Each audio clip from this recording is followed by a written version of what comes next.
It's wide, it's kinda weird, and I want one. Samsung is giving us two book-style foldable phones in 2026, but the Galaxy Z Fold 8 is the one I prefer to carry. And that's because it has a completely different look than every foldable the company has given us over the past 7 years. You get a super compact and light design that's nearly identical to a passport with super wide front and main displays. This is a foldable that's tailor-made for consuming content. The Fold 8 also has many of the same innovations inside the pricier Galaxy Z Fold 8 Ultra, including Flex Titanium for minimizing the crease, a high-capacity silicon carbon battery, and an anti-glare coating. You have to make some trade-offs for the $1899 price, including no telephoto zoom and the lack of a flex mode, but I can see a lot of people gravitating towards the Galaxy Z Fold 8. Here is my hands-on impression so far. Samsung's Galaxy Z Fold 8 has a release date of August 7th and pre-orders are available July 22. The Galaxy Z Fold 8 starts at $1899 for 256GB of storage and 12GB of RAM. The 512GB will be $2099 and 1TB price is $2499. The first time I put the Galaxy Z Fold 8 in my hand, I loved it, and it starts with just how light this thing is. Weighing just 201 grams, this is the lightest book-style foldable phone ever, and the Z Fold 7 was already pretty freaking light at 215 grams, the same weight as the new Fold 8 Ultra. The thing I noticed was just how wide the front display is. It feels much less cramped on the Z Fold 8 Ultra. When you do open to the main 7.6-inch screen, you will appreciate that the black bars are minimized above and below the display. Another plus is that Samsung precisely engineered the side frame to make this foldable easier to open than the Fold 7 thanks to the new grooves that have been machined into the edges. Hit the crease? Samsung has dramatically reduced it thanks to the new Flex Titanium technology, and yet the Fold 8 is tested to withstand up to 500,000 folds, which I saw firsthand in Korea ahead of launch. The IP48 rating on the Fold 8 means you get water resistance but no dust resistance, which is a shame because this is a phone I'd like to use for a beach reading.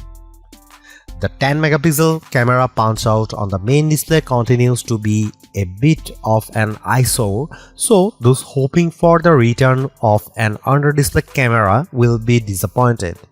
And don't expect S Pen support either, which would have been nice on such a wide canvas. Measuring 161.4 by 123.9 by 4.5mm unfolded and 123.9 by 81.9 and 9.7mm folded, the Z Fold 8 isn't quite as slim as the Fold 8 Ultra, but this is definitely not a bulky handset. To me, the standout Fold 8 color is lavender, but you can also pick from graphite and cream, and there is a pistachio option online only. To be clear, Samsung is not the first to launch a wide book style foldable. Huawei already has the Pura X Max with 5.4 and 7.7-inch displays, but it's heavier and thicker than the Fold 8 and not available in the US. The front display on the Galaxy Z Fold 8 measures 5.5 inches, which seems small, but its wide 10:16 aspect ratio makes it easy on the eyes, whether you are scrolling TikTok or typing with two hands.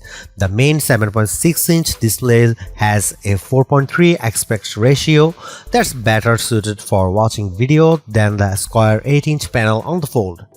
The black bars are there, but they are less noticeable. Flip the Fold 8 around and you get a 3:4 aspect ratio that's great for browsing the web or reading ebooks. I just wish the keyboard didn't take up so much of the screen when you are typing. Samsung has boosted the brightness on the Z Fold 8's main display to a whopping 3000 nits, which is the brightest on any Samsung phone and a pretty big leap from the 2600 nits on the Fold 7. During my hands-on time, I actually had to turn the brightness down a bit to capture the screen best for video. It gets better. Samsung has also applied an anti-glare coating to the main display, so it should be much easier to use outdoors in direct sunlight.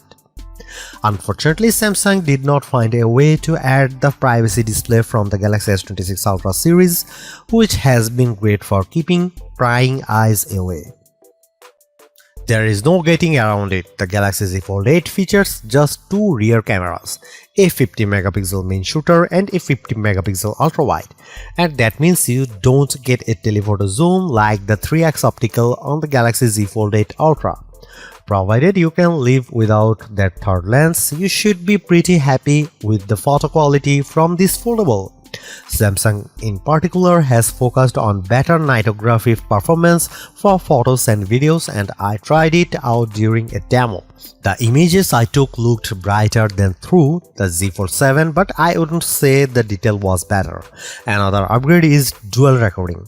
You can record video using both the front and rear cameras at the same time, allowing you to preview the results on the main and cover displays, and with this split screen look you can have some fun with it in real time. The coolest video feature is powered by AI called My Fan Cam. You can select a subject in your video and the Fold 8 will automatically edit the footage so that it follows that person in the frame throughout the clip. I tried it and it works well. I really need to live with the Galaxy Z Fold 8 to see if my initial infatuation lasts, but right now it's my favorite foldable design yet. I really like the white front and main displays as well as just how light this thing is. Other perks include a greatly reduced crease, a brighter main display and a pretty beefy battery. And while I am getting kind of sick of AI features, I can see myself using things like Now Nudge and My Fan Cam. I wish I didn't have to sacrifice a telephoto zoom, but overall I feel like Samsung made the right trade-offs to deliver a big screen foldable in a very pocket-friendly design. Samsung Galaxy Z Fold 8 pre-orders open up today with general release scheduled for August 7. Prices start at from $18.99 US.